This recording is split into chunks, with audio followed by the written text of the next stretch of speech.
سورہ البقرہ رکوع نمبر 34 تلاوت يا أيها الذين آمنوا انفقوا مما رزقناكم من قبل أن يأتي يوم لا بيع فيه ولا خلة ولا شفاعة والكافرون هم الظالمون الله لا إله إلا هو الحي القيوم لا تأخذه سنة ولا نوم له ما في السماوات وما في الأرض من ذا الذي يشفع عنده إلا بإذنه يعلم ما بين أيديهم وما خلفهم ولا يحيطون بشيء من علمه إلا بما شاء وسع كرسيه السماوات والأرض ولا يؤوده حفظهما وهو العلي العظيم لا إكراه في الدين قد تبين الرشد من الغي فمن يكفر بالطاغوت ويؤمن بالله فقد استمسك بالعروة الوثقى لا انفصام لها والله سميع عليم الله ولي الذين آمنوا يخرجهم من الظلمات إلى النور والذين كفروا أولياؤهم الطاغوت يخرجونهم من النور إلى الظلمات أولئك أصحاب النار هم فيها خالدون. سورہ البقرہ رکوع نمبر 34 ترجمہ کنز الایمان. اے ایمان والو، اللہ کی راہ میں ہمارے دیے میں سے خرچ کرو، وہ دن آنے سے پہلے جس میں نہ خرید فروخت ہے، نہ کافروں کے لیے دوستی اور نہ شفاعت، اور کافر خود ہی ظالم ہیں. اللہ ہے جس کے سوا کوئی معبود نہیں، وہ آپ زندہ اور اوروں کا قائم رکھنے والا، اسے نہ اونگ آئے نہ نیند، اسی کا ہے جو کچھ آسمانوں میں ہے اور جو کچھ زمین میں. وہ کون ہے جو اس کے یہاں سفارش کرے بے اس کے حکم کے؟ جانتا ہے جو کچھ ان کے آگے ہے اور جو کچھ ان کے پیچھے، اور وہ نہیں پاتے اس کے علم میں سے مگر جتنا وہ چاہے. اس کی کرسی میں سمائے ہوئے ہیں آسمان اور زمین، اور اسے بھاری نہیں ان کی نگہبانی، اور وہی ہے بلند بڑائی والا. کچھ زبردستی نہیں دین میں، بے شک خوب جدا ہو گئی ہے نیک راہ گمراہی سے. تو جو شیطان کو نہ مانے اور اللہ پر ایمان لائے، اس نے بڑی محکم گرا تھامی جسے کبھی کھلنا نہیں، اور اللہ سنتا جانتا ہے. اللہ والی ہے مسلمانوں کا، انہیں اندھیریوں سے نور کی طرف نکالتا ہے، اور کافروں کے حمایتی شیطان ہیں، وہ انہیں نور سے اندھیریوں کی طرف نکالتے ہیں. یہی لوگ دوزخ والے ہیں، انہیں ہمیشہ اس میں رہنا. سورہ البقرہ رکوع نمبر 34 خلاصہ منقول تفسیرات قرآن. ناظرین و ناظرات و سامعین و سامعات، اللہ تعالیٰ کے پیارے بندو، اللہ تعالیٰ کی پیاری بندیوں، قرآن مجید کو بڑے محبت اور پیار اور عقیدت کے ساتھ سننے والے خواتین و حضرات، اللہ پاک نے سورہ البقرہ کے رکوع نمبر 34 کا آغاز ایک نہایت عظیم الشان کلمے سے کیا ہے. یہ کلمہ یا ایھا الذین آمنو قرآن مجید کے اندر تقریباً 89 مرتبہ آیا ہے. بعض روایتوں میں آتا ہے کہ 88 مرتبہ. تو یہ کلمہ یا ایھا الذین آمنو، جس ماحول میں یہ کلمہ اترا، یا ایھا الذین آمنو، اے ایمان والو، وہاں پر عربی بھی تھے، اجمی بھی تھے، کالے بھی تھے، گورے بھی تھے، غلام بھی تھے، آقا بھی تھے، فارسی بھی تھے، ایرانی بھی تھے، تورانی بھی تھے، ہر قسم کے ہندی، رومی، ترکی، مغربی، مشرقی، سب طرح کے لوگ وہاں پر اس ماحول میں رہتے تھے. مگر اللہ پاک نے قرآن کے ماننے والے کو، رسول کے ماننے والے کو، توحید اور سنت کے ماننے والے کو نہ عربی کہہ کر پکارا، نہ اجمی کہہ کر پکارا، نہ کالا کہہ کے پکارا، نہ گورا کہہ کے پکارا، نہ اب کسی بھی قسم کے وطن سے، زبان سے، بولی سے نہیں. فرمایا یا ایھا الذین آمنو، اے عقیدے والو، پختہ یقین اور عقیدے اور اعتماد والو. عقیدے کی بات سے پکارا. ایمان عقیدے کا نام ہے. یا ایھا الذین آمنو، اے ایمان والو. ایمان کا مطلب یہ ہے اے عقیدے والو، پختہ عقیدے والو، پکے نظریے والو، اچھی سوچ والو. ایمان کے ساتھ تعلق ہے، عربی ہے، اجمی ہے، کالا ہے، گورا ہے، کوئی بھی ہے، جو بھی پکے عقیدے والا ہے وہ ایمان کے اس عظیم الشان دائرے کے اندر اسے لیا گیا. چھوٹی چھوٹی حد بندیاں، گروہی، نسلی، قومی، لسانی، ان حد بندیوں کے اندر نہیں رکھا. بس جو کلمہ پڑھتا ہے وہ ان ساری حد بندیوں سے بلند ہو جاتا ہے اور وہ بڑا عظیم الشان کینوس رکھتا ہے. فرمایا ایسا خوش نصیب ہو جاتا ہے کہ اسے اس کے وطن کے ذریعے نہیں، اس کے نام و نسب کے ذریعے نہیں، اس کے قوم، قبیلے اور برادری کے ذریعے نہیں، بلکہ اس کے سچے عقیدے کے ذریعے پکارا گیا. اسے یوں کہا گیا اے ایمان والو. اس سے یہ ادب بھی ملا کہ کلمہ پڑھنے والے ایک دوسرے کی ذات کو نہ دیکھا کریں بلکہ صفات اور عقیدے کی وجہ سے ایک دوسرے کے قریب ہوا کریں. اس کے بعد حکم دیا انفقوا مما رزقناکم، خرچ کرو جو کچھ ہم نے تمہیں عطا کیا ہے، جو کچھ ہم نے تمہیں دیا ہے. صاحب تفسیر نعیمی حضرت حکیم الامت مفتی احمد یار خان نعیمی گجراتی رحمت اللہ علیہ فرماتے ہیں کہ یہ جو انسان کو اللہ پاک نے عطا کیا ہے نا، اس کو مختصر ترین دو قسموں میں رکھیں تو ایک وہ ہے جو حصی عطا ہے، محسوس ہوتا ہے کہ یہ عطا ہے، اور ایک ہے غیر حصی عطا تو ہے مگر محسوس نہیں ہوتی.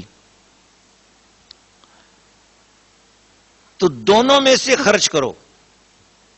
مال ملا ہے، بدن ملا ہے، نفس ملا ہے، وقت ملا ہے، سانس ملا ہے، خیالات ملے ہیں، جگہ ملی ہے، تو ان سب میں سے اللہ کے راستے میں خرچ کرو. تمہیں مکان ملے ہیں، جگہ ملی ہے، وقت ملا ہے، وقت میں سے خرچ کرو، اپنی لمحات میں سے خرچ کرو، علم میں سے خرچ کرو، سوچوں کو خرچ کرو، اللہ کے راستے میں لوگوں کے خیالات اچھے کرو، لوگوں کو مطمئن کرو، لوگوں کے دلوں میں اللہ کی یاد بساؤ. اپنا وقت، اپنا مال سب اللہ کے راستے میں، اس میں سے ہر ایک چیز میں سے خرچ کرو. اس دن کے آنے سے پہلے جس دن میں کوئی سودا اور خرید و فروخت کام نہیں آئے گی، کس کے؟ کافر کے. تمام مفسرین کرام نے فرمایا قیامت والے دن خرید و فروخت اور دوستی اور شفاعت کسی کے کام نہیں آئے گی. یہاں تفسیر نعیمی میں ایک عظیم الشان نقطہ بیان کیا گیا، وہ آپ کے سامنے پیش کیا جاتا ہے کہ دنیا میں 3 طریقے سے انسان مال اور نام کماتا ہے. نمبر 1 تجارت کے ذریعے. قیامت والے دن کافر کی تجارت بھی نہیں ہوگی، مرنے کے بعد یعنی کافر کی تجارت اس کے کام نہیں آئے گی. نمبر 2 سلام دعا اور دوستی کے ذریعے انسان نام اور مال کماتا ہے. کافر کا سلام دعا اور دوستی بھی اس کے کام نہیں آئے گی. نمبر 3 بڑوں سے تعلقات، سفارش ہوتی ہے اور سفارش کے ذریعے کام اپنے نکلوا لیتا ہے، مال کما لیتا ہے، دنیا کماتا ہے، نام کماتا ہے. وہ سفارش بھی مرنے کے بعد کافر کے کام نہیں آئے گی. ایمان والے کو یہ تینوں چیزیں فائدہ دیں گی قیامت والے دن اور برزخ میں. آپ کہیں گے کہ مفتی صاحب یہ کیسے بات ہو رہی ہے؟ تو بابا میں اپنے ذریعے سے کوئی بات کر نہیں رہا ہوں، مفسرین کرام کا قول آپ کے سامنے پیش کر رہا ہوں، اور اس پر سند کے طور پہ رسول پاک صلی اللہ تعالی وسلم کی وہ حدیث شریف سامنے رکھیے گا جو بڑی معروف حدیث شریف ہے اور کئی کتابوں میں آئی ہے، حدیث کی کتابوں میں، کہ حضور علیہ السلام نے ارشاد فرمایا اذا مات الانسان، جب انسان مر جاتا ہے، انقطع عملہ، اس کے سارے اعمال منقطع ہو جاتے ہیں، عمل کرنے کی صلاحیت اس سے روک لی جاتی ہے، الا ثلاث، مگر 3 عمل ایسے ہیں کہ اس کی برزخ میں بھی، اس کی قبر میں بھی، اس کے عالم حشر میں بھی اس کے کام آئیں گے، اور وہ جاری رہتے ہیں، وہ کام ان کا اسے فائدہ پہنچتا رہتا ہے۔ وہ کون سے کام ہیں؟ فرمایا صدقۃ جاریۃ، اس نے جو صدقہ جاریہ کیا ہوا ہے، کنواں کھدوایا، کسی کے لیے کوئی نیک کام کیا، کوئی ایسا صدقہ جاریہ کا کام کیا جو مخلوق خدا کو نفع پہنچ رہا ہے، اس کام کا نفع اسے مرنے کے بعد بھی اس طرح مل رہا ہوگا کہ جیسے وہ اپنی زندگی میں وہ کام کر رہا ہے۔ یہ کوئی مبالغہ میزی تھوڑی ہے، یہ تو حدیث مصطفیٰ ہے، اللہ کے محبوب کا فرمان ہے، اور دین ہے ہی ان کے فرمان کا نام۔ اور دوسری چیز ولد صالح یدعو لہ، اس کا جو اس کی اولاد ہے اور اس کے لیے دعائیں اس کے پیچھے کر رہی ہے، تو دعائیں اس کو پہنچتی ہیں۔ اب آپ ذرا تصور کیجئے کہ دعا کس کا نام ہے، گویا کہ ایک دوستی سلام دعا والی بات آ گئی نا، تو یہ کافر کو نہیں ملے گی۔ کافر کے پچھلے اس کے لیے کتنی بھی دعا کرتے رہیں، یا مسلمان بھی مل کر دعا کریں، تو کافر کو ان کی دعائیں نہیں پہنچیں گی۔ جس کو قبر کے اندر دعا پہنچانی ہے، جس کو قبر کے اندر فیض پہنچنا چاہیے، وہ خود مسلمان ہونا چاہیے، لا الہ الا اللہ محمد رسول اللہ کا ماننے والا ہو، ماننے والی ہو، اللہ کی توحید کو مانے، اللہ کے ساتھ شرک نہ کرے، رسول اللہ صلی اللہ علیہ وسلم کی رسالت کو مانے، ختم نبوت کو مانے، ایمانیات اسلام اور دینیات اسلام کو مانے۔ جب وہ ان چیزوں کو ماننے والی ہو یا ماننے والا ہو، وہ اپنی قبر میں ہو، تو اس کو اس کی قبر میں فیض پہنچے گا۔ کس کا؟ پچھلوں کی دعا کا، بچوں کی دعا کا، بچیوں کی دعا کا۔ اسی سے ثابت ہو گیا ایک بات، یہ حدیث مصطفیٰ سنا رہا ہوں، ولد صالح یدعو لہ سے۔ اب اگر کوئی دعا جو اپنے مرنے والے کے لیے دعا کر رہا ہے، اور اپنی اس دعا کا نام تیجا رکھ دے، 10واں رکھ دے، 40واں رکھ دے، برسی رکھ دے، جو بھی اس دعا کو جو اپنے مرنے والے کے لیے، اپنے رشتہ دار اور اپنے عزیز کے لیے اگر وہ جو دعا کر رہا ہے، اس دعا کا کوئی بھی نام رکھ لے، وہ دعا پہنچتی ہے اس کو۔ کیوں؟ یہ فرمان رسول پاک صلی اللہ علیہ وسلم کا ہے، اور حضور ہی کے فرمان کا نام تو دین ہے۔ تو رسول پاک صلی اللہ علیہ وسلم فرماتے ہیں ایمان والے کو اس کی سلام دعا اور دوستی گویا پہنچ گئی۔ اور پھر علم ینتفع بالناس، ایسا علم کہ جس سے لوگوں کو نفع حاصل ہوا، وہ علم اگر چھوڑ گیا تو وہ علم بھی اس کی قبر میں اس کے کام آئے گا۔ جیسے اگر آپ احباب نے یہ تفسیر قرآن مجید سیکھ لی، تفسیر سیکھی اور آپ نے آگے کسی اور کو بھی سکھائی، یہ سی ڈی خود بھی حاصل کی اور آگے بھی کسی اور کو دی، تو گویا آپ نے ایک نیک کام، ایک صدقہ جاریہ بھی کر لیا، اور ایک علم ہے جس کو آپ نے آگے پھیلایا، خود بھی پڑھا قرآن مجید کو اور خود پڑھنے کی عادت ڈالی اور آگے کسی اور کو دی، اور اس نے بھی اس کو سیکھا، اور اس سے قرآن مجید سے اس کے ذہن کے تصورات درست ہوئے، اس کا عقیدہ درست ہوا، اس کا ایمان درست ہوا، اللہ تعالیٰ کے ساتھ شرک کرنے سے بچا، بدعت سے بچ گیا، سنت مصطفیٰ کے اوپر عمل کرنے والا ہو گیا، ہو گئی، کسی عورت کو فائدہ ہو گیا، کسی مرد کو فائدہ ہو گیا، کسی جوان کو فائدہ ہو گیا۔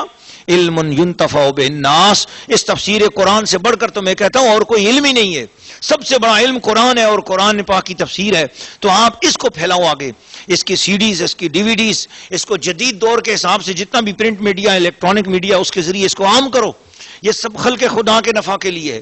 اللہ جانے کتنے غیر مسلم اسے سنیں گے تو اسلام قبول کر لیں گے، اللہ جانے اسے کتنے مسلمان سنیں گے تو ان کا کچا ایمان ہے تو پکا ہو جائے گا، اور ان کو صحیح عقیدہ مل جائے گا، ان کے دماغ کی بند گریں کھل جائیں گی۔ اب وہ لوگ سمجھتے ہیں کہ شاید قبر کے اندر کسی کو کچھ پہنچتا ہی نہیں ہے، بس اپنا ہی عمل فائدہ دیتا ہے۔ بعض لوگوں نے گمراہ کر رکھا ہے دنیا کو، بس جی جو اپنا عمل کرو گے تو وہ فائدہ پہنچے گا، دوسرے کا عمل نہیں پہنچتا۔ بابا اللہ کا سچا رسول فرما رہا ہے کہ علم ینتفع بالناس۔ اچھا اگر دوسرے کا عمل فائدہ نہیں دیتا تو آپ جب کوئی میت فوت ہو جاتا ہے، جب کوئی بندہ فوت ہو جائے، مرد یا عورت فوت ہو جائے تو وہ میت ہے، اب اس کو غسل دے کر چرپائی پہ لٹا کر اس کی نماز جنازہ کیوں پڑھتے ہیں؟ نماز جنازہ کا فائدہ کیا زندوں کو ہوتا ہے یا مردوں کا ہے؟ کیا اس فائدے سے کیا ہے؟ نماز جنازہ سے کیا ہو رہا ہے؟ کس کو فائدہ ہے؟ صاف بات ہے زندوں کو اس لیے اس کا فائدہ ہو رہا ہے کہ وہ ایک مسلمان بھائی کا حق ادا کر رہے ہیں، جاتے جاتے اس کے جنازے میں شرکت کر رہے ہیں اور اس کو الوداع کر رہے ہیں اچھے طریقے سے۔ لیکن اس میت کو کیا فائدہ ہے جسے سامنے رکھ کر جنازہ پڑھا جا رہا ہے، وہ سامنے ہے اور ہاتھ باندھ کر نماز اللہ کی ادا کی جا رہی ہے، تو کیا وجہ ہے؟ اس کو اس جنازے کا اس کو کیا فائدہ ہے؟ تمام مفسرین اور تمام محدثین کہتے ہیں کہ نماز جنازہ سے میت کے گناہوں کی بخشش ہو جاتی ہے، اور نماز جنازہ کے اندر کوئی ایسا اللہ کا بندہ کھڑا ہو کہ اس بندے کی برکت سے میت بھی بخشا جاتا ہے اور اس جنازے میں شرکت کرنے والے بھی بخشے جاتے ہیں. اور یہ تو میت کے گناہگار ہونے کی وجہ سے ہے نا. اور بعد میتیں ایسے صلحاء کی ہوتی ہیں، ایسے اولیاء اللہ کی ہوتے ہیں کہ ان میں شرکت کرنے والا میت کی برکت سے وہ جنازے والے بخشے جاتے ہیں. ایسے کئی بے شمار واقعات ہیں جو موجود ہے تاریخ کے اندر. ایک کفن چور کا واقعہ آتا ہے جسے مولانا زکریا صاحب نے بھی اپنے تبلیغی نصاب کے اندر بھی لکھا، فضائل صدقات کے اندر لکھا اس کو. اور اس کے علاوہ علامہ ابن قیم نے لکھا ہے اسی واقعے کو کتاب الروح کے اندر. اور اسی طریقے سے علامہ ابن تیمیہ نے بھی لکھا ہے، اور اسی طریقے سے اور کئی ایسے لوگوں نے بھی لکھا ہے کہ جو بہت سخت ہیں اس مسئلے کے اندر، اور ان کے ماننے والے شاید ان باتوں کو مانتے ہی نہیں ہیں. لیکن ایک واقعہ میں ناصر البانی کی بھی تحریرات میں واقعہ اسی قسم سے ملتا جلتا میں نے پڑھا ہے. حالانکہ یہ لوگ وہ ہیں کہ جو بالکل بتاتے ہیں بس جو اپنا عمل ہے وہی کام آئے گا، کسی اور کے عمل سے بندے کو کوئی کام نہیں ہوگا. لیکن حقیقت یہی ہے کہ بعد صالحین کی برکت سے اللہ پاک، اور یہ حدیث شریف ہے، اور کل کے درس میں بھی ہم نے یہ حدیث شریف آپ کو سنائی تھی کہ حضور علیہ الصلوۃ والسلام نے ارشاد فرمایا، اور حضرت عبداللہ ابن عمر اس حدیث کے راوی ہیں، اور بالکل اس کے اسناد صحیح ہیں. یہ حدیث بالکل نہ ضعیف ہے اور نہ ایسے اسناد ہے اس کے. صحیح حدیث ہے کہ حضور علیہ الصلوۃ والسلام نے ارشاد فرمایا کہ ایمان والے نیک پڑوسی کی برکت سے ارد گرد کے 100 گھروں سے اللہ تعالیٰ بلاؤں کو دور فرما دیتا ہے. ذرا آپ تصور کریں، ایک بندے کی برکت سے بلائیں دور ہو جاتی ہیں. یہ حدیث شریف ہے آپ کو جو سنائی جا رہی ہے. تو میں بات کر رہا تھا کہ بعض جنازے ایسے ہوتے ہیں کہ ان جنازوں کی برکت سے جنازے میں شرکت کرنے والے کی بھی بخشش ہو جاتی ہے. تو وہ ایک واقعہ لکھتے ہیں، اتنے سارے حوالے جو میں دے چکا ہوں ان کے حوالوں سے واقعہ یہ کہ ایک شخص تھا، وہ کفن چور تھا، وہ کفن چراتا تھا. ایک خاتون تھی، وہ فوت ہو گئی تو اس نے اس کے جنازے میں شرکت کی. وہ جنازے میں شرکت اس لیے کرتا تھا کہ دیکھوں کہاں کون سی قبر ہے اور دفنایا جا رہا ہے، تو پھر وہ پورے نظام کو دیکھتا. اور پھر جب وقت رات کو لوگ اپنے اپنے گھروں میں چلے جاتے تو وہ قبر کو کھود کر تو اس میں سے کفن چرا لیتا تھا. کیسے زمانے ہوں گے جب لوگ کفن جیسے معمولی سے کپڑے کو بھی چرا لیتے تھے، اور وہ کتنی تنگی کے زمانے ہوں گے. اللہ پاک ایسی تنگی اور ایسے حالات سے ہم سب کو بچائے. خدا تعالی ہمیں اپنی حفاظت عطا فرمائے اور رزق حرام سے بچائے. اللہ تعالی ہم سب کو رزق حلال عطا فرمائے. تو وہ یہ بڑا حرام کام اور ناجائز کام اور برا کام کرتا تھا، بہت بڑا گناہ کبیرہ ہے. وہ قبر کھودتا تھا، بڑا اس کی مطلب ہے کہ دلیری بھی تھی، جرت بھی تھی. تو کئی اس نے مردوں کے کفن چرائے، مگر وہ خاتون ایسی کوئی نیک تھی، اس کے جنازے میں اس نے شرکت کی. جب اس کو تدفین کر دیا، اس نے قبر پہ نشان رکھ دیا کہ یہ قبر ہے.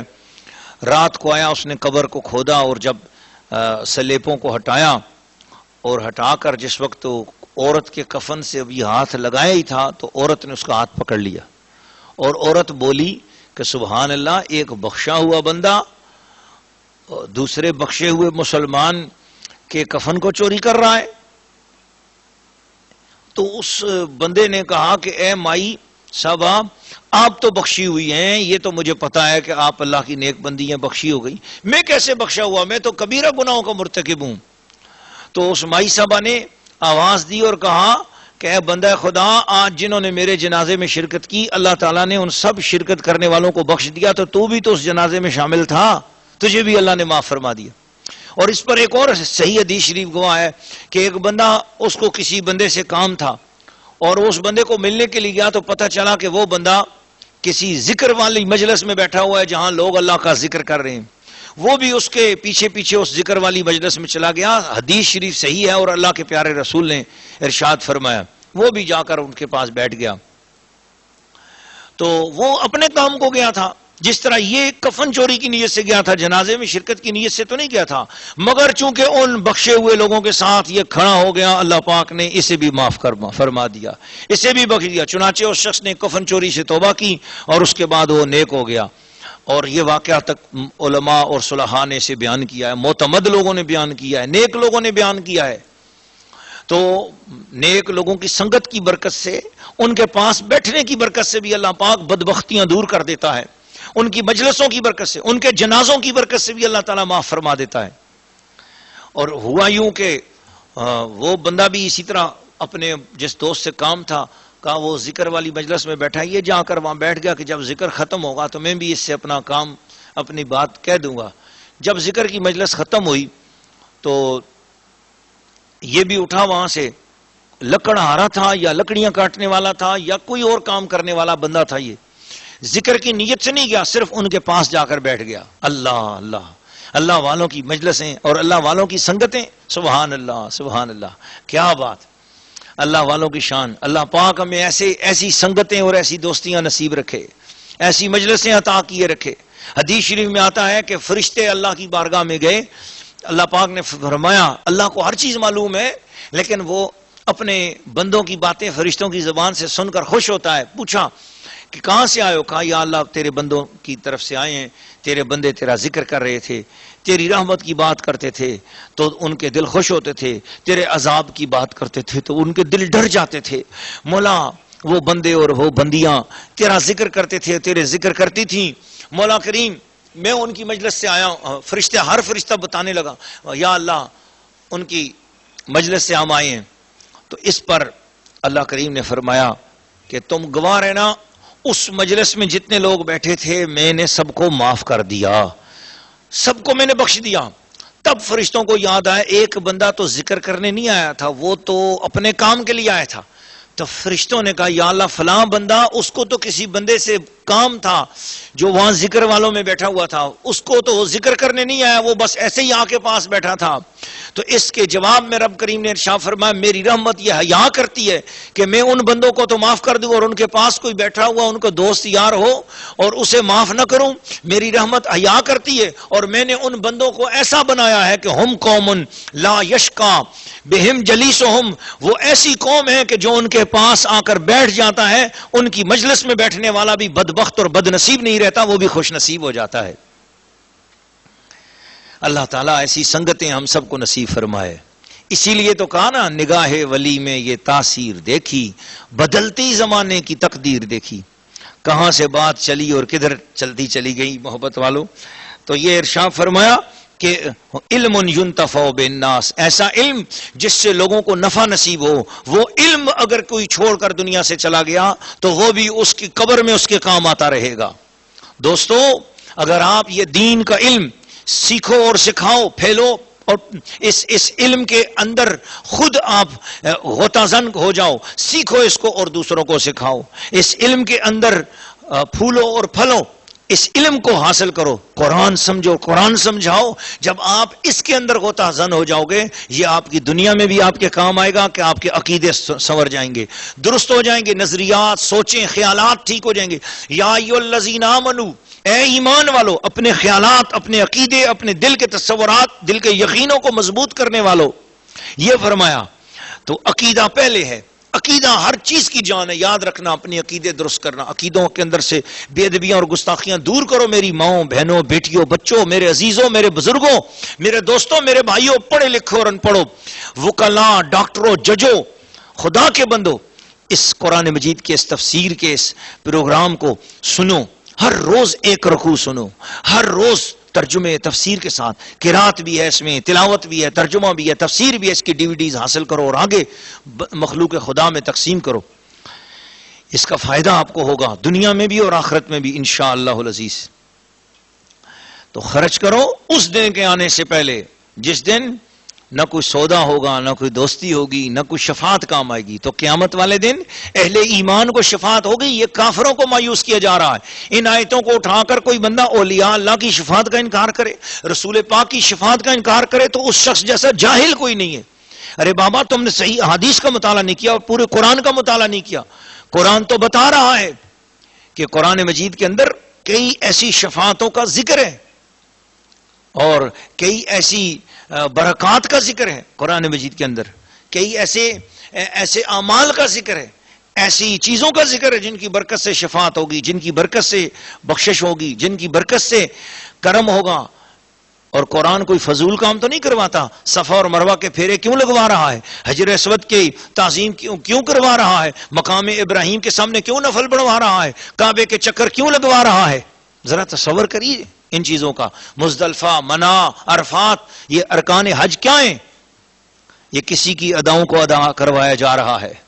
اللہ تعالیٰ اپنے محبوب کے وسیلہ جلیلہ سے ہمیں ان چیزوں کو ادب کے ساتھ سوچنے اور سمجھنے کی توفیق عطا فرمائے. دین اسلام کوئی جھگڑا نہیں ہے. دین اسلام تو ایک اچھی اور خوبصورت سوچ کا نام ہے اور بہت با ادب رہنے کا نام ہے.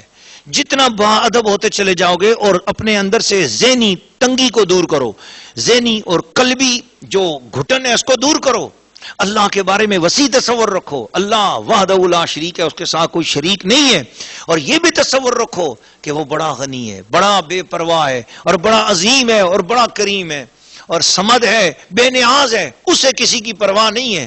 لیکن وہ کریم اتنا ہے کہ اگر ایک چیونٹی کا بھی وہ خیال رکھ رہا ہے تو بھلا اس کا خیال کیوں نہیں رکھے گا جو اس کے محبوبوں کے دروازے پر پڑا ہوا ہو، جو اس کے پیاروں سے پیار کرتا ہو اور جو اللہ کی توحید کا بھی لحاظ رکھے اور اس کے پیارے بندوں کا ادب بھی کرے. تو اللہ پاک کے ہاں اس کے بڑے درجات ہیں اور بڑی برکات ہیں الحمدللہ.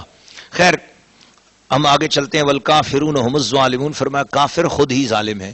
تو اس آیت کے اس سباق نے یہ بتا دیا کہ جو سیاق میں ہے اس کا تعلق کافروں کے ساتھ ہے. اب ان آیات کو اٹھا کر کوئی اولیاء اللہ اور انبیاء کی طرف منسوب کرے گا تو وہ شخص دین اسلام کے اندر گمراہی پھیلانے والا ہے. تو ایسے گمراہ فرقوں سے اپنے آپ کو بھی بچاؤ، ایسے گمراہ مولویوں سے بچاؤ اپنے آپ کو، ایسے گمراہ مسجدوں سے بچاؤ، ایسے گمراہ مدرسوں سے اپنے آپ کو بچاؤ. یہ مت سوچنا جی بس میں تو میری تو سب کے پیچھے ہو جاتی ہے. یہ خیالات ہیں نا، اس طرح کی سوچیں، یہ یقین جانیے یہ کچے دماغ کے لوگوں کی باتیں ہیں. جی میری تو سب کے پیچھے، بھائی سب کے پیچھے ہونے والا کہیں سب سے پیچھے نہ رہ جائے. یہ یاد رکھنا، 27 کے لالچ میں کہیں ایک سے بھی نہ چلے جاؤ. بھائی جس کی اپنی ہوتی ہوگی اس کے پیچھے تمہاری بھی ہوگی اور جس کی اپنی نہیں ہوگی اس کے پیچھے تمہاری کہاں سے ہوگی. اللہ تعالیٰ اپنے حبیب کی صدقے عقل، ذہن، شعور، ادب والا عطا فرمائے. وہ مسجد تھی نا جس کو جلا دیا اور ڈھا دیا گیا، تو اس کے اندر پڑھنے والے نمازی تو تھے، وہ بھی تو نمازیں پڑھتے تھے، انہوں نے بھی تو داڑیاں رکھی ہوئی تھیں اور انہوں نے بھی پگڑیاں پہنی ہوئی تھیں. قرآن میں اس کا ذکر ہے،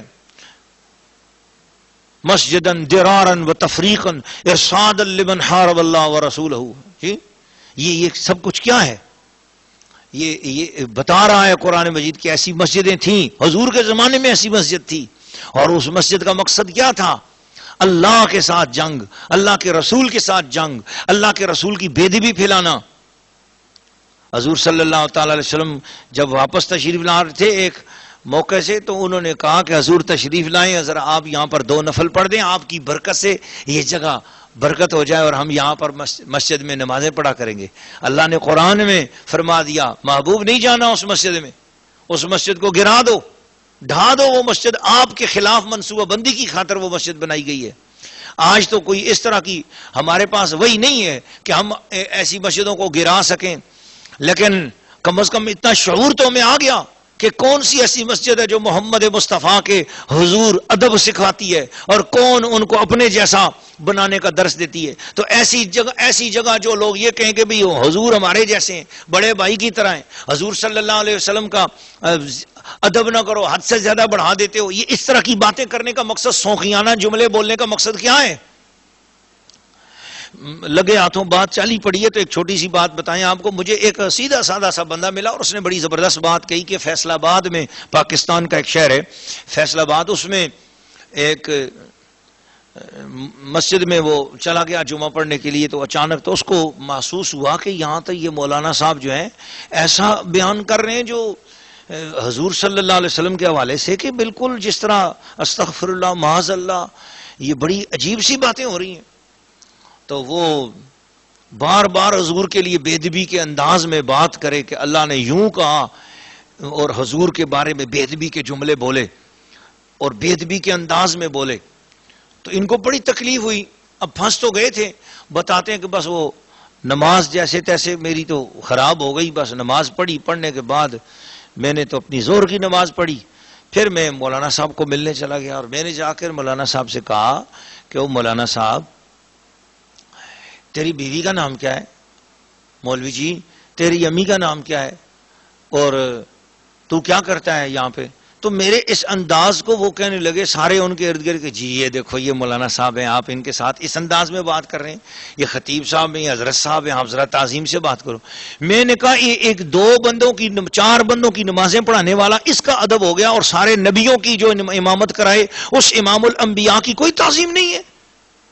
کس طریقے سے تقریر کر رہا تھا اور کس طریقے سے بول رہا تھا سرکار دو عالم، جان قرآن، روح قرآن، اصل ایمان، جناب سید الانبیاء محمد رسول اللہ صلی اللہ تعالی علیہ وسلم کے نام مقدس کو اس طرح بے ادبی سے لے رہا تھا، اور ان کے ساتھ تعظیم اور تکریم کے الفاظ نہیں بول رہا تھا۔ اور اس کے بارے میں نے جب ذرا تھوڑا سا لہجہ بدل کے بات کی تو تم کہتے ہو حضرت صاحب ہیں، یہ خطیب صاحب ہیں، یہ امام صاحب ہیں، ان کی بے ادبی نہ کرو۔ یہ سارے حضرت اور یہ جتنے بھی خطیب اور امام ہیں ان سب کو جو کچھ عزت ملی ہے سب صدقہ ہے مصطفیٰ کریم کا، ان کے نام لے کر کھاتے ہیں، ان کا نام لے کر سب یہ ان کے مدرسے اور مساجد چلتی ہیں، اور انہی کی بے ادبی اور ان کی گستاخیاں کرتے ہیں۔ اللہ لا الہ الا ہو، اللہ لا الہ الا ہو، اس کے ساتھ کوئی شریک نہیں، اس کے علاوہ کوئی معبود نہیں، اللہ ہے جس کے سوا کوئی معبود نہیں۔ الہ کسے کہتے ہیں؟ اللہ لا الہ، مقصود، معبود، مطلوب، سب کچھ کر سکے، کسی کا محتاج نہ ہو، اسے کہتے ہیں اللہ۔ اور اللہ وہ ہے لا الہ الا ہو، اس کے علاوہ کوئی اور ایسا نہیں ہے جیسا کہ اللہ خود ہے۔ اللہ اپنی مثال آپ ہے، اللہ اللہ اللہ، کوئی اس کی مثال نہیں ہے، لیس کمثلہ شیء، اس جیسا کوئی نہیں ہے۔ اس کی شان کیا ہے؟ جس کے سوا کوئی اور معبود نہیں، اس کی شان کیا ہے؟ قرآن خود اس کی تفسیر کر رہا ہے، الحی القیوم۔ اس کی شان یہ ہے کہ وہ خود زندہ ہے اور دوسروں کو قائم رکھنے والا ہے، سبحان اللہ، اوروں کا قائم کرنے والا، اوروں کو قائم رکھنے والا، اوروں کو سنبھالنے والا۔ نشہ پلا کے گرانا تو سب کو آتا ہے، مزہ تو یہ ہے کہ گرتے کو تھام لے ساکی، وہ تھامے ہوئے ہیں سب کو۔ کیسے تھامے ہوئے؟ اسی آیت کے آخر میں فرمایا وَلَا يَؤُودُهُ حِفْظُهُمَا، تھکتا نہیں ہے، کسی کو سنبھالنے میں وہ تھکتا نہیں ہے، آسمان اور زمین کی ہر چیز کو اس نے تھاما ہوا ہے۔ سمندروں میں مچھلیوں کا بھی خیال ہے تو گھونسلوں میں پرندوں کا بھی خیال ہے، آسمان کے تاروں کا بھی اس کو خیال ہے، دریا کی موجوں کا بھی خیال ہے، گھونگے میں پلنے والے کیڑے کا بھی خیال ہے، درختوں میں چڑیوں کے گھونسلوں کا بھی خیال ہے، اور سانپوں میں بلوں کے اندر بچھوؤں اور سانپوں کو بھی پال رہا ہے، اور کائنات کے اندر، میں تو یہ چند مثالیں دے رہا ہوں، کائنات کے اندر رب العالمین، ساری کائنات کو وہ وقت دیکھ رہا ہے۔ عجیب شان ہے اس کے رزق اتنا وسیع ہے، اور وہ اتنا کھلانا چاہتا ہے کائنات کو، اتنا نوازنا چاہتا ہے۔ اسی نے انسان کو بنایا نا، 24 گھنٹے میں ایک بار ہی بھوک لگا لیتا، کوئی پرواہ نہیں تھی جی، لیکن اس نے 3 بار بھوک لگائی، 3 بار کھانے کھلا رہا، اتنا وسیع ہے اس کا۔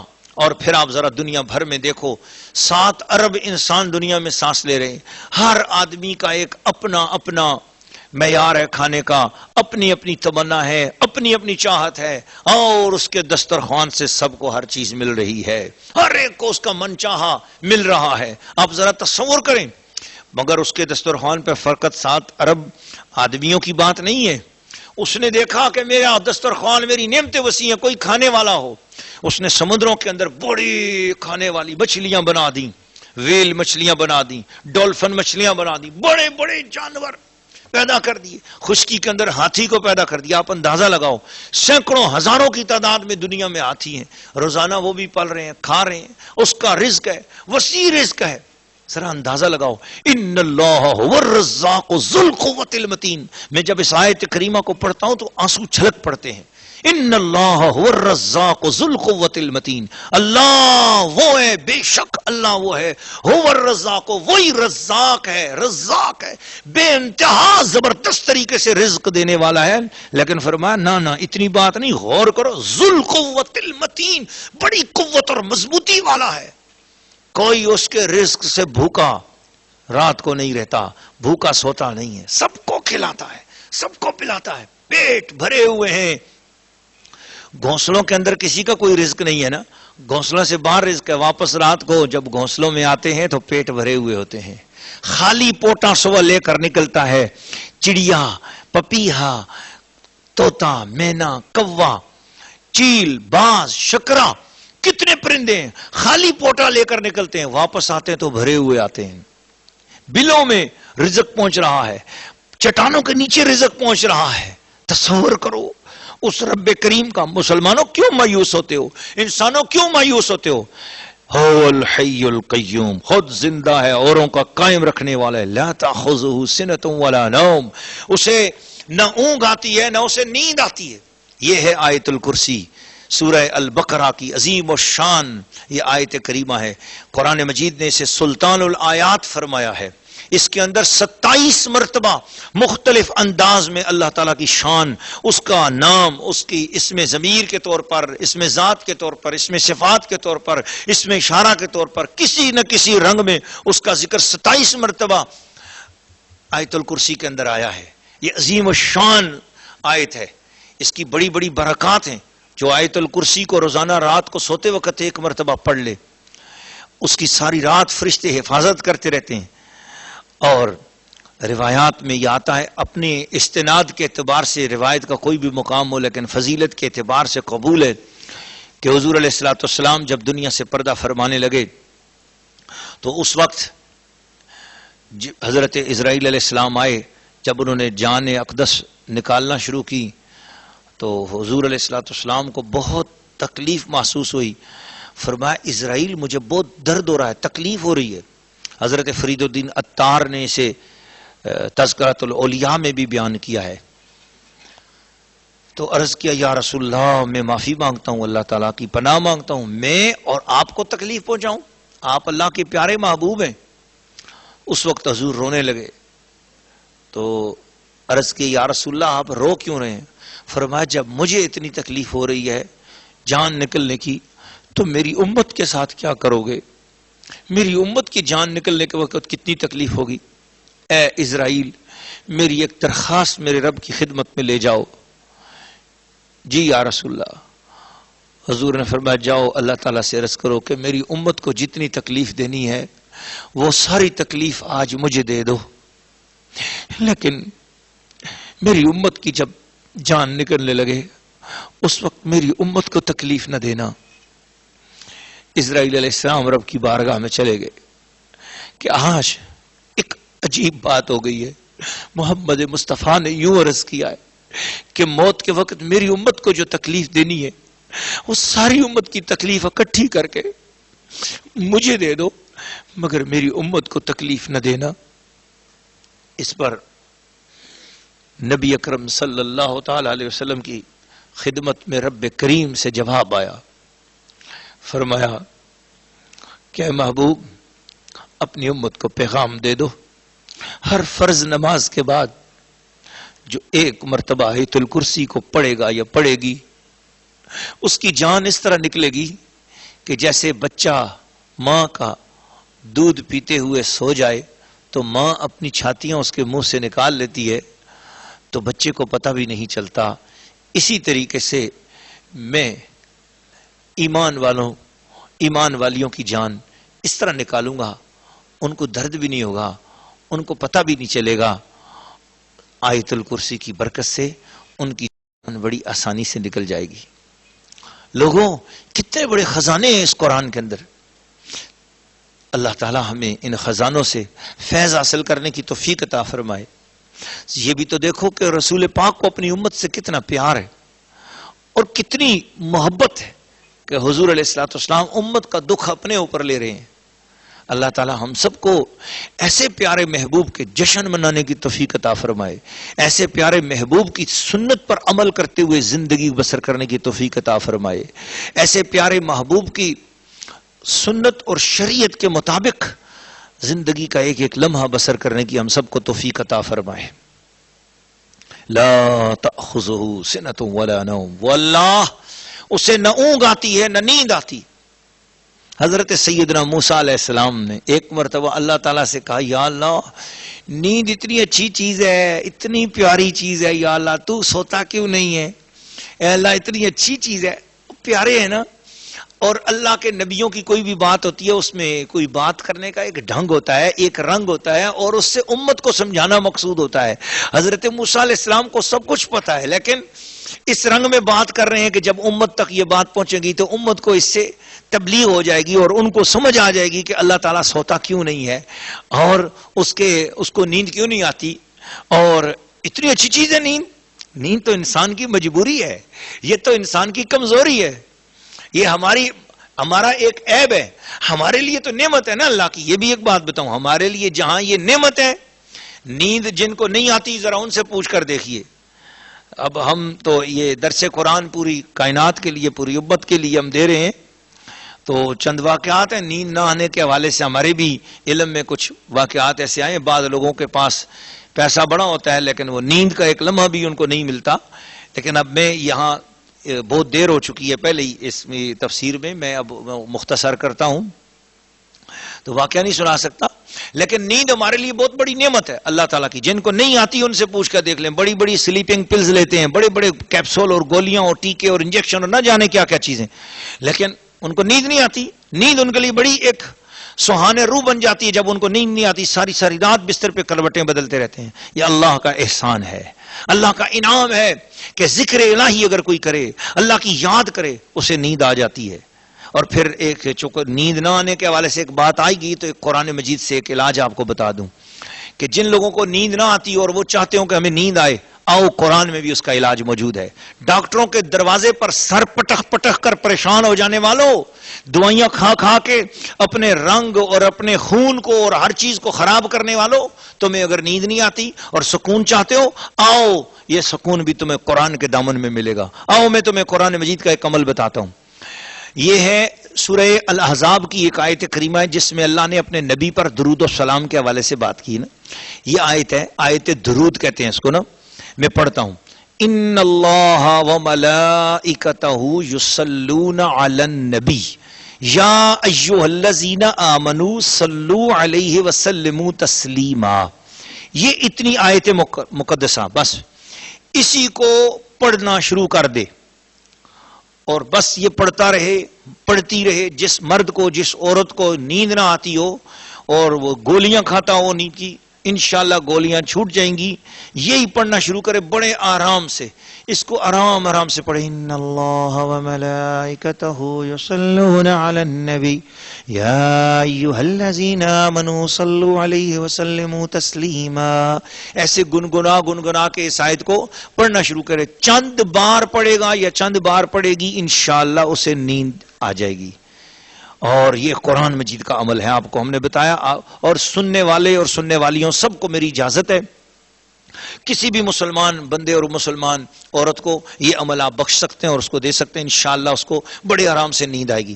ہم نے خود تجربہ کیا، ایک لاہور کے ایک بندے تھے جن کے پاس اللہ تعالیٰ نے بڑا دے رکھا تھا انہیں مال و دولت، لاہور پاکستان کا ایک شہر ہے، تو اس کے ایک شخص ہمارے پاس آئے اور انہوں نے بتایا کہ ان کو گزشتہ 6 مہینے میں 1 سیکنڈ کی 1 منٹ کی بھی نیند نہیں آئی ہے، گولیاں بھی کھا چکے ہیں اور سب کچھ۔ میں نے ان کو کہا کہ آپ وضو کریں۔ جب انہوں نے وضو کیا، میں نے کہا وضو کر کے اب آپ 2 رکعت نماز نفل پڑھیں، اللہ تعالیٰ سے توبہ کریں، معافی مانگیں اپنے گناہوں کی۔ معافی مانگ کر میں نے کہا اب آپ بستر پر لیٹ جائیں۔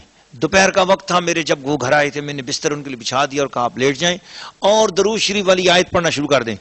انہوں نے پڑھنا شروع کر دیا اور اس کے بعد پڑھتے رہے، گنگناتے رہے۔ آدھا گھنٹہ تو میں ان کے ساتھ تھوڑا سا دماغ لڑاتا رہا کیونکہ ان کو آتی نہیں تھی، بڑی مشکل سے ان کو پڑھاتا رہا۔ جب ان کی زبان پہ چڑھ گئی میں نے کہا اب اس کو گنگنائیں۔ گنگناتے رہے تو تھوڑی دیر کے بعد ان کے خراٹوں کی آواز بلند ہو گئی۔ 6.5 گھنٹے تک میرے گھر وہ سوئے رہے۔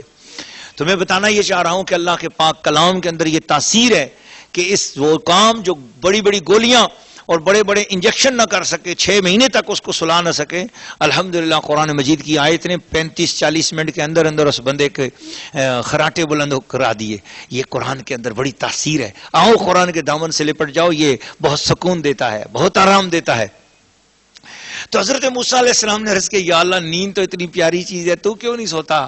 تو بھی سونا، اتنی اچھی چیز ہے، تو سونا۔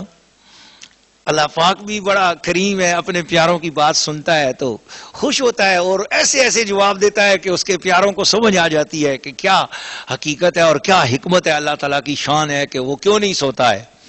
رب کریم نے فرمایا کہ اے موسیٰ اس طرح کرو، 2 بوتلیں پکڑ لو مضبوطی کے ساتھ ہاتھ میں، اور ان میں جو ہے نا وہ شربت یا پانی بھر لو، اور خیال رکھنا کہ وہ بوتلیں نہ گریں۔ حضرت موسیٰ علیہ السلام نے 2 بوتلیں پکڑ لیں۔ اب اللہ نے رحمت والی ٹھنڈی ٹھنڈی میٹھی میٹھی ہوا جس میں نیند اور آرام اور سکون ہے، اللہ نے وہ ہوا چلا دی۔ جب وہ ہوا کا جھونکا موسیٰ علیہ السلام کو آیا، ادھر ہاتھ میں بوتلیں پکڑی ہوئی تھیں، ادھر جو نیند کا جھونکا آیا تو موسیٰ علیہ السلام کے ہاتھوں کی گرفت ڈھیلی ہوتی گئی اور اچانک وہ بوتلیں نیچے گر گئیں اور ٹوٹ گئیں۔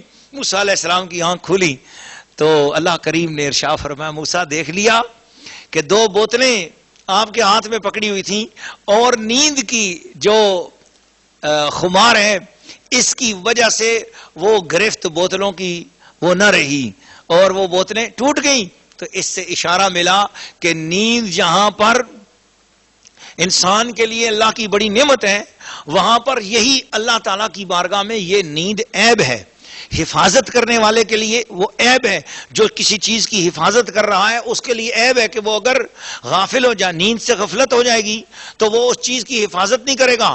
یہ دونوں کائنات کے جہان، یہ جہان بھی اور وہ جہان بھی جو گزر چکا ہے یا آنے والا ہے، یہ دونوں جہان جو ہیں یہ اگر سلامت ہیں تو اس بنا پر سلامت ہیں، ان کا سلامت رہنا 1 سیکنڈ کے لیے نہ سورج چاند سے ٹکراتا ہے، نہ چاند سورج سے ٹکراتا ہے، ستارے نہیں ٹکرا رہے، کائنات کا نظام بالکل صحیح چل رہا ہے۔ یہ اس چیز کی علامت ہے کہ اللہ تعالیٰ نیند سے پاک ہے، اونگ سے پاک ہے، وہ ہر چیز کی مکمل حفاظت فرمائے ہوئے ہے، اسے نیند کی حاجت نہیں۔ اور اگر کوئی یہ کہے کہ اللہ سوتا ہے تو یہ اللہ تعالیٰ کے لیے عیب ہے، اور اللہ تعالیٰ نیند سے پاک ہے، کیونکہ نیند آتی ہے تھک جانے پر، اور اللہ تعالیٰ تھکنے سے پاک ہے۔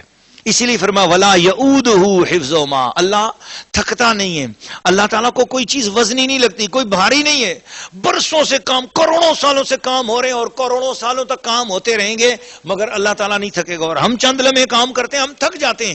تھک جانا انسان کا عیب بھی ہے اور انسان کی اوقات بھی ہے اور انسان کی شان بھی ہے، تھک جانا، لیکن تھک جانا اللہ تعالیٰ کی بارگاہ میں عیب ہے۔ اور جب تھک جاتا ہے تو آرام چاہتا ہے، جب آرام چاہتا ہے تو نیند اور اونگ چاہتا ہے، نیند اور اونگ آتی ہے تو سکون ملتا ہے، اور اللہ پاک تھکنے سے ہی پاک ہے، جب وہ تھکتا ہی نہیں ہے تو اسے نیند بھی نہیں آتی ہے۔ لا تأخذہ سنۃ ولا نوم، نہ اسے اونگ آئے نہ نیند، لہو ما فی السماوات و ما فی الارض، آسمانوں اور زمینوں میں جو کچھ ہے سب کچھ اسی کا ہے۔ اللہ اللہ اللہ اللہ، اس میں اس کی مالکیت، نفاذ امر اور تصرف کا بیان ہے، اور نہایت لطیف پیرایا میں رد شرک ہے کہ جب سارا جہان اللہ کی ملک ہے تو شریک کون ہو سکتا ہے؟ مشرکین یا تو کواکب کو پوجتے ہیں جو آسمانوں میں ہیں، یا دریاؤں، پہاڑوں، پتھروں، درختوں، جانوروں اور آگ وغیرہ کو پوجتے ہیں جو زمین میں ہے۔ جب آسمان اور زمین کی ہر چیز اللہ کی ملک ہے تو یہ کیسے پوجنے کے قابل ہو گئے؟ پتھر ہوں یا ستارے، یہ کیسے خدا ہو گئے؟ اس لیے مشرکین کا رد ہے، شرک کرنے والوں تمہاری گندی سوچ، اس شرک سے اپنے آپ کو بچاتے کیوں نہیں ہو؟ کیونکہ اس زمین اور آسمان میں کس چیز کو خدا کا شریک ٹھہرا رہے ہو؟ وہ تو خدا کی ملک ہے، خدا تعالیٰ تو اس کا مالک ہے۔ تو اس لیے اللہ تعالیٰ کی مملوکہ کو اللہ تعالیٰ کے برابر ٹھہرا رہے ہو، شرم نہیں آتی تمہیں؟ اس لیے کہا ان الشرک لظلم عظیم، شرک کرنے والا بہت بڑا ظالم ہوتا ہے۔ اللہ تعالیٰ ہم سب کو ہر قسم کے شرک خفی اور شرک جلی سے بچائے۔ فرمایا من ذا الذی یشفع عندہ، کون ہے جو اس کے ہاں شفاعت کر سکے؟ اب یہ اتنی آیت سنتے ہیں لوگ اور بس جی دیکھا اللہ نے قرآن میں کہہ دیا ہے، کون ہے جو اس کے ہاں شفاعت کر سکے؟ لہذا نہ کوئی نبی شفاعت کر سکتا ہے، نہ کوئی ولی شفاعت کر سکتا ہے، کوئی شفاعت نہیں کر سکتا۔ ظالموں، اللہ کے پیاروں کے حضور اس طرح کی بے ادبی کر کے تم اللہ تعالیٰ کے کلام کی بے ادبی کرتے ہو، اللہ تعالیٰ کی بے ادبی کرتے ہو۔ وہ فرما رہا ہے کون ہے جو خود سفارش کر سکے؟ کوئی آگے بڑھ کر خود سفارش نہیں کر سکتا، لیکن آگے بھی آیت پڑھو نا، فرما الا بِإِذْنِهِ، مگر اللہ جسے اذن عطا کرے، اللہ جسے اجازت دے دے، وہ اللہ تعالیٰ کے ہاں سفارش کرے گا۔ جب اللہ اجازت عطا فرما دے تو اس میں بھی مشرکوں کا رد ہے۔ مشرکین کہتے تھے کہ ہمارے بت ہمارے اللہ تعالیٰ کے ہاں شفاعت کریں گے، انہیں منع کر دیا گیا اور انہیں بتا دیا گیا کہ کفار کے لیے شفاعت نہیں ہے، اللہ کے حضور معذونین کے سوا کوئی شفاعت نہیں کر سکتا، اور اذن والے انبیاء ہیں، ملائکہ ہیں اور ایمان والے ہیں، وہ قیامت والے دن اللہ تعالیٰ کے حضور شفاعت کریں گے، اور اس دنیا میں بھی اللہ تعالیٰ کے حضور وہ شفاعت کرتے رہے ہیں اور کر رہے ہیں۔ یعلم ما بین ایدیہم وما خلفہم، اللہ تعالیٰ جانتا ہے جو کچھ ان کے آگے ہے اور جو کچھ ان کے پیچھے ہے،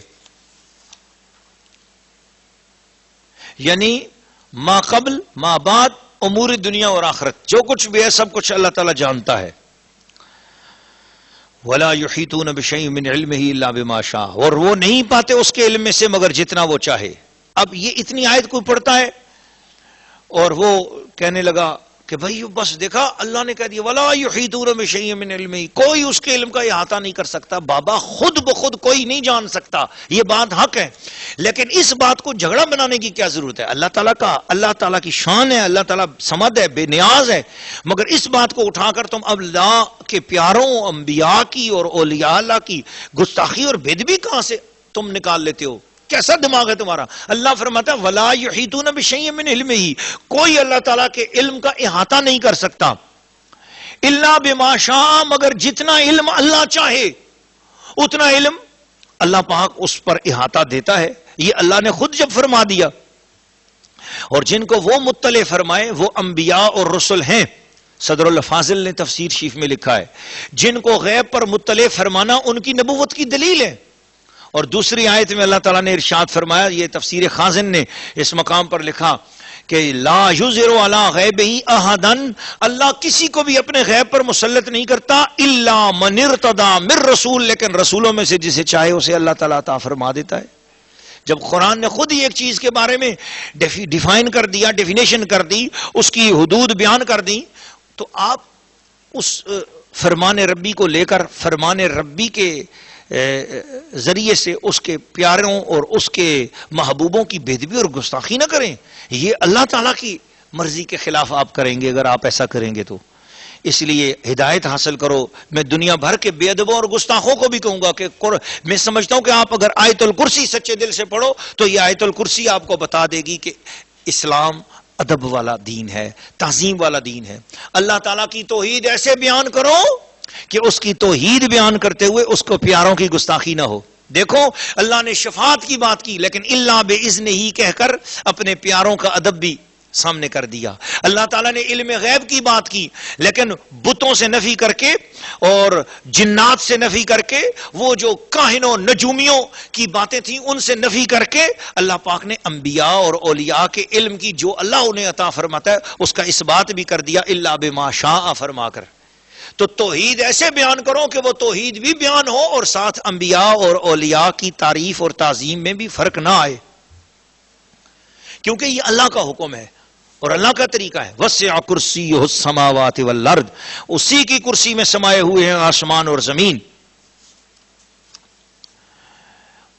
اس میں اللہ تعالیٰ کی عظمت شان کا اظہار ہے، اور کرسی سے کہ کرسی کسے کہتے ہیں، اس سے اللہ تعالیٰ کا علم اور قدرت مراد ہے، یا اللہ تعالیٰ کا عرش مراد ہے، یا وہ جو عرش کے نیچے اور ساتوں آسمانوں کے اوپر ہے وہ مراد ہے، اور ممکن یہ ہے کہ یہ وہی ہو جو فلق البروج کے نام سے مشہور ہے۔ تفسیر خزائن العرفان کے اندر سے میں نے آپ کو یہ اقتباس سنایا۔ وَلَا يَؤُودُهُ حِفْظُهُمَا، اسے کوئی بھاری نہیں ہے ان سب کی، زمین و آسمان کی، مشرق و مغرب کی، عالم شہادت کی اور عالم عقبہ کی، عالم ما قبل کی، عالم ما بعد کی، یعنی کسی بھی قسم کے دو مختلف طبقات ہوں تو ان دونوں طبقات کی حفاظت، کسی بھی قسم کے دو مختلف زمانے ہوں، کسی بھی قسم کے دو مختلف درجات ہوں، کسی بھی قسم کے حصی غیر حصی معاملات ہوں، ان کی حفاظت کرنا اللہ تعالیٰ کو تھکاتا نہیں ہے۔ وَهُوَ الْعَلِيُّ الْعَظِيمُ، وہ بہت بلند ہے اور بڑی بڑائی والا ہے۔ لا اکراہ فی الدین، دین کے اندر کوئی زبردستی نہیں ہے۔ اس کا مطلب بعد لوگوں نے جناب علی کر دیا کہ اب ہم جو چاہیں کریں، جو چاہیں کرتے پھریں، آیات کا ترجمہ اپنی مرضی سے نہیں کر سکتے ہم، اور آیات کا مطلب بھی ہم اپنی مرضی سے اخذ نہیں کر سکتے ہیں۔